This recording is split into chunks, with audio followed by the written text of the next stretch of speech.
বাংলাদেশে অন্তর্বর্তীকালীন সরকার কাজ শুরু করলেও শীঘ্রই দেশে ফেরার কোনো সম্ভাবনা নেই বিএনপির ভারপ্রাপ্ত চেয়ারম্যান তারেক রহমানের।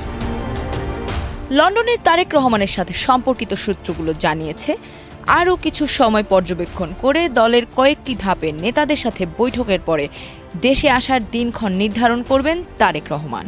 তার আগে আপাতত লন্ডন থেকেই পরবর্তী নির্বাচনকে সামনে রেখে দলকে নিয়ে কাজ করতে চান তিনি। বিএনপির ভারপ্রাপ্ত চেয়ারম্যান তারেক রহমান ১৫ বছরেরও বেশি সময় ধরে বসবাস করছেন যুক্তরাজ্যে। তার দেশে ফেরার অভিবাসন সংক্রান্ত প্রয়োজনীয় সমন্বয় করছেন তার আইনজীবীরা। দেশে তার বিরুদ্ধে থাকা মামলায় আদালতের রায়গুলো দেখভাল করছেন দেশের দায়িত্বপ্রাপ্ত আইনজীবীরা। তারেক রহমানের স্ত্রী জুবাইদা বিএনপির রাজনীতিতে সক্রিয় হতে পারেন, এমন আলোচনা দলের ভেতরে ছিল দীর্ঘদিন। তবে শেখ হাসিনা শেষ আমলে বেগম খালেদা জিয়া কারান্তরীণ হবার পরে নিয়মিতই তাকে দেখতে লন্ডন থেকে আসা যাওয়ার মধ্যে ছিলেন মরহুম আরাফাত রহমান কোকোর স্ত্রী শর্মিলা রহমান। শর্মিলা রহমান ও কোকোর মৃত্যুর পরে মালয়েশিয়া ছেড়ে দীর্ঘদিন ধরে দুই কন্যা জাহিয়া রহমান ও জাফিয়া রহমানকে নিয়ে লন্ডনের কিংস্টনে একটি বাড়িতে বসবাস করছেন।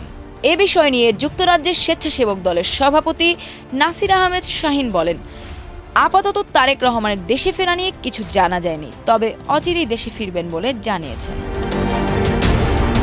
বিএনপি চেয়ারপারসনের উপদেষ্টা ও দলের যুক্তরাজ্য কমিটির সভাপতি এম.এ. মালেক দেশ রূপান্তরকে জানান, তারেক রহমানের ফেরার সময় নির্ধারিত হলে সংবাদ সম্মেলন করে সবাইকে জানানো হবে। দেশের মানুষকে জানিয়েই উনি ফিরবেন।